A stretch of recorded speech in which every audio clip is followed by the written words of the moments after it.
Numerous people see angels and spiritual guides as a last ray of hope in dark times. Every day, millions place their trust in these invisible forces, yet only a few realize that this very focus on external guidance can divert us from our greatest inner guide. A surprising revelation is coming to light. The true source of spiritual direction is far closer than it seems. The idea that a voice from above could determine one's path sounds enticing. As a result, countless people search daily for messages from angels and spirit helpers, hoping for clarity and answers in challenging times. Sedona in Arizona, a highly spiritual city in the USA, is one example. There, every second person seems to communicate with angels.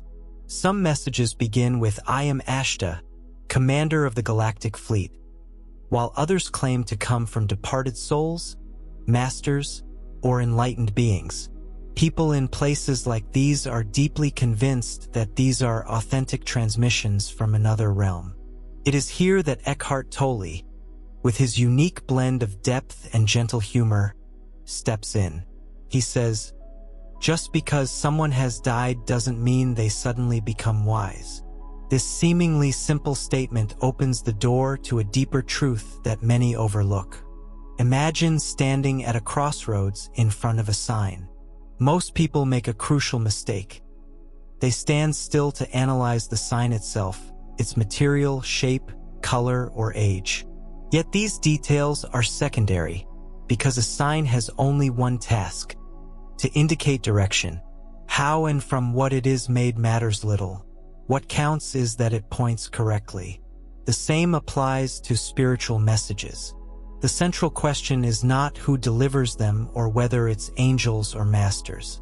What really matters is whether they guide you to your true home, whether they lead you to your authentic self. A vivid example is the work A Course in Miracles, whose text emerged through channeling. The woman who received these insights didn't fully grasp their depth or apply them consistently to her own life.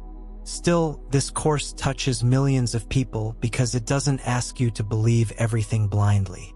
Instead, it invites you to test all teachings in your own experience. We must remember, there is only one consciousness. It makes no difference whether the message comes from an angel, a departed soul, a master, or a living teacher.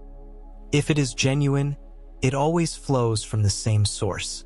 Multiple windows, but the same sky. This image shows that behind all authentic inspiration, there is a single consciousness. The topic grows even more interesting when Tolle speaks of the space of not knowing, something that can initially feel threatening. Picture someone seeking advice from you. The usual reflex is to come up with an immediate response, to say something wise. But there is deeper wisdom hidden here. The greatest insights often arise from silence, not from a frantic search for solutions. Tolle learned this early in his time as a spiritual counselor. He would simply sit in silence with those seeking help, and a healing energy would begin to flow, not generated by him, but emerging from pure presence.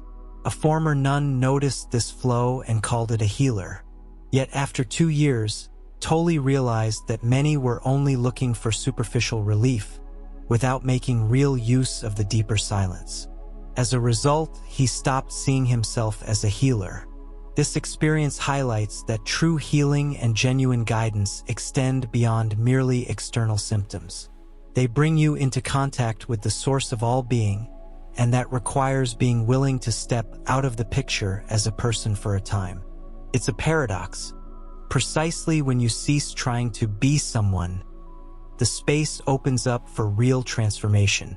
In practical terms, this means that in silence, in the space of not knowing, the usual sense of self temporarily dissolves. You're no longer the person chasing answers, but become pure presence. It is exactly where the ego vanishes that true guidance can manifest.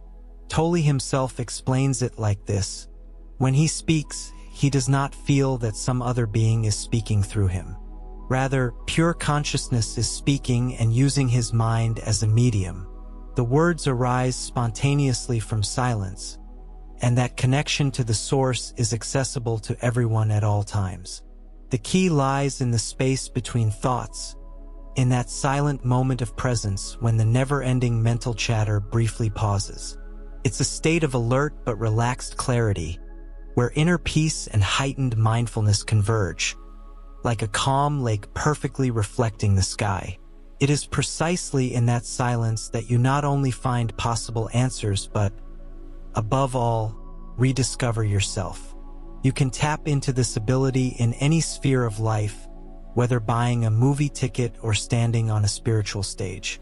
Once you are deeply connected to being, ordinary situations can be transformed into moments of presence. Every action, grounded in this inner source, gains power and becomes helpful to others.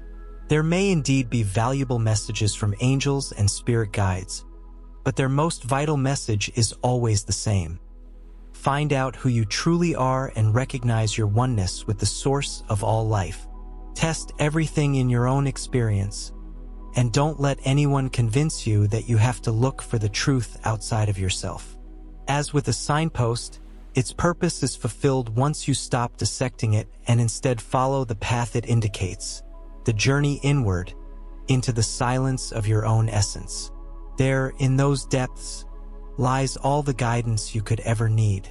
The signpost has done its job once it has led you home, to your own self, to the one consciousness that speaks through everything.